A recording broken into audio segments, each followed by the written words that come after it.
Bismillahirrahmanirrahim. Assalamualaikum warahmatullahi wabarakatuh. Alhamdulillah wassalatu wassalamu ala khairi khalqillah wa nuri arsyillahi wa bahri ilmillahi sayyidina wa syafi'ina wa maulana Muhammad ibn Abdullah wa alihi wa sahbihi wa man tabi'ahu wa walah, amma ba'd. Pertama-tama saya selaku Ketua Duti NTB sekaligus penanggung jawab channel YouTube Duti NTB secara khusus mengucapkan mohon maaf yang sebesar-besarnya karena sudah lama tidak aktif di channel YouTube ini, sementara sudah banyak pertanyaan yang masuk dan tidak sempat terjawab. Bahkan ada yang berusia 7 bulanan, 9 bulan, bahkan setahun yang lalu, ya, itu pertanyaannya tidak terjawab. Mohon dimaafkan karena satu dan hal yang mudah-mudahan ke depan insyaallah kami dapat aktif kembali, bila perlu lebih aktif lagi insyaallah. Karena itu, untuk menyingkat waktu, izinkan saya memenuhi kewajiban dan janji untuk mencoba merespon pertanyaan-pertanyaan yang sudah lama masuk. Di sini ada pertanyaan dari saudara Muhammad Al-Farizi. Assalamualaikum warahmatullahi wabarakatuh. Waalaikumsalam. Izin nanya Tuan Guru, apakah jalan kita untuk bertasawuf hanya di dalam tariqat atau gimana? Misalnya saya bertanya, apakah jalan kita untuk bersyariah hanya di mazhab, hanya di dalam mazhab, atau bagaimana? Suka tidak suka, tanpa mazhab kita nggak akan memahami syariat, apalagi menjalaninya. Tanpa mazhab, yang mana mazhab ini adalah sekumpulan tuntunan para ahli syariat untuk menjalankan syariat. Maka begitu juga tariqat adalah sekumpulan petunjuk dan sekumpulan tuntunan untuk memahami serta menjalankan tasawuf, yang mana tuntunan ini adalah dari para ahli tasawuf itu sendiri. Pertanyaan lainnya misalnya saya katakan, apakah jalan kita untuk menuntut ilmu hanya di sekolah-sekolah, madrasah-madrasah dan majelis-majelis ilmu? Lah terus kalau enggak lewat majelis ilmu, madrasah, sekolah dan lain-lain, dari mana ilmu itu bisa kita dapatkan? Ya oke, adalah dunia, tapi ya kita tahu dirilah. Seperti itulah, maka saya harap bisa dipahami. Maka bertasawuf itu kan harus ada tuntunan dan bimbingan dari para ahli tasawuf. Nah, itulah tariqah. Tariqah ini seperti perguruan tasawuf yang didirikan oleh para ahli tasawuf. Maka madrasah atau perguruan spiritual yang didirikan oleh ahli tasawuf, para pembimbing-pembimbing rohani itu, nah itu perguruan-perguruan itu disebutlah dengan sebutan tariqah. Baik, kemudian ini selanjutnya dari Samsul Khairi. Ini setahun yang lalu malah ya di sini. Assalamualaikum warahmatullahi wabarakatuh. Waalaikumsalam warahmatullahi wabarakatuh. Ustaz yang mau nanya, saya pernah mendengar tingkatan wali itu salah satunya Sultanul Aulia. Pertanyaannya, apakah Sultanul Aulia itu tingkatannya lebih tinggi daripada 4 wali kutub itu? Sekian, semoga Ustaz sehat selalu, amin. Terima kasih. Sultanul Aulia itu biasanya yang dimaksudkan siapa? Syekh Abdul Qadir Al-Jilani. Syekh Abdul Qadir Al-Jilani masuk dalam 4 wali kutub. Lalu masa kita bilang apakah Syekh Abdul Qadir Jilani lebih tinggi dari Syekh Abdul Qadir Jilani? Kan satu orang juga. Kalau berbicara kepangkatan dalam alam kewalian, maka yang ada kutub, abdal, aqtab, abdal, autad, nujaba, dan seterusnya. Tidak ada Sultanul Aulia. Sultanul Aulia ini lebih kepada julukan yang lahir dari para murid-murid atau para muhibbin, disebutlah Sultanul Aulia ini adalah sultannya para wali.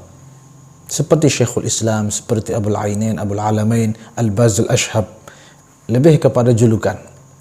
Syekh Abdul Qadir Jilani juga dijuluki dengan Al-Baz Al-Ashhab, dijuluki dengan dijuluki juga dengan Sakin Baghdad, dijuluki juga dengan termasuk Sultanul Aulia. Syekh Ahmad Rifai dijuluki dengan Abul Alamain, dijuluki dengan Kabirul Qaum. Syekh Ahmad Al-Badawi dijuluki dengan Syekhul Arab. Dijuluki dengan banyak lah ya, Abul Fitian barangkali. Syekh Ibrahim Al-Qurashi Dasuqi dijuluki dengan Abul Ainain, dijuluki dengan Qutbus Syari'ati wal Haqiqah ila akhirih. Maka kalau julukan itu tidak dibandingkan dengan pangkat julukan.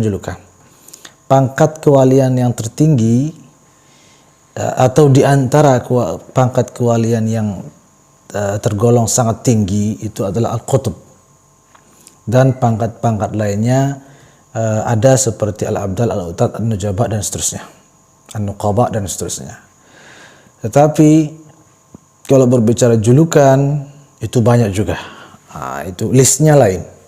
Ada Sultanul Aulia, ada seperti tadi Syekhul Arab, Abul Ainain dan lain sebagainya. Ya, semoga dapat dipahami.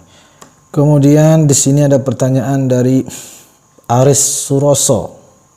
Pak Ustadz Kiai, thariqah apa yang derajatnya dan keutamaannya paling tinggi dan mu'tabarah, dan wali sepanjang zaman dan derajat kewaliannya paling tinggi? Mohon penjelasannya, terima kasih. Nah, ini hanya Allah yang berwenang dalam dan mengetahui dan maha mengetahui soal ini. Cuma sebagai seorang salik itu tidak masalah, boleh-boleh saja, bahkan dianjurkan meyakini thariqahnya yang tertinggi dan mursyidnya yang tertinggi. Bisa dipahami ya? Sini misalnya begini, mazhab ada 4, semuanya benar, semuanya bagus. Mana yang tertinggi Allah yang maha tahu. Tetapi setiap penganut mazhab tertentu berhak, bahkan sangat dianjurkan meyakini bahwa mazhab yang diikutinya adalah yang paling benar, yang paling tinggi kebenarannya, paling kuat kebenarannya, dan imam mazhabnya yang paling tinggi ilmunya. Meyakini itu tidak masalah, meyakini dalam arti menjadi sebagai sebuah alasan sehingga dianut mazhabnya, kan gitu.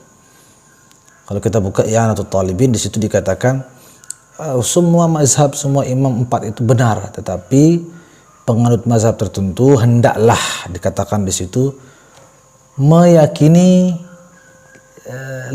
lebih kuatnya mazhab yang dianutnya dibanding mazhab yang lain. Begitu juga dalam thariqah.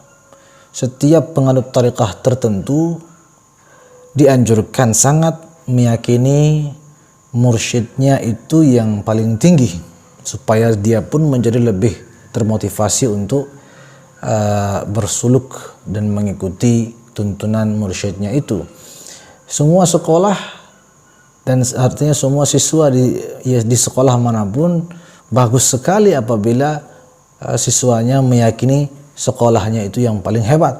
Kan itu bagus. Jadi semua thariqah pada intinya bagus, mulia, tinggi, dan semua mursyid dan waliullah itu juga tinggi-tinggi di sisi Allah Subhanahu wa taala. Soal mana yang kita yakini paling tinggi itu silahkan, bagus-bagus saja, tidak masalah.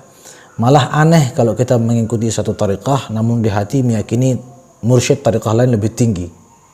Kan agak mana ya, mungkin kurang nyaman. Yakinilah mursyid Anda yang paling tinggi. Soal bagaimana faktanya di mata Allah itu kan urusan lain. Kita nggak menanggung dosa. Tidak masalah, tidak dipersoalkan. Sama seperti kita mengikuti mazhab Syafi'i, tapi dalam hati kita mengatakan imam mazhab Maliki lebih benar, lebih kuat, kan jadi nggak nyaman nanti kita dalam mengikuti mazhab Syafi'i. Justru kita harus meyakini mazhab Syafi'i yang paling kuat jika kita ingin nyaman dalam menjalankan mazhab Syafi'i tersebut. Nah, baiklah, barangkali itu saja yang dapat kita jawab sementara ini. Pertanyaan-pertanyaan lain yang sudah masuk, insyaallah kita akan jawab pada video yang akan datang biiznillah. Sekali lagi mohon maaf atas lambatnya respon ini, dan mudah-mudahan channel Duti NTB ke depan menjadi lebih aktif lagi insyaallah, amin ya rabbal alamin. Terima kasih. Wassalamualaikum warahmatullahi wabarakatuh.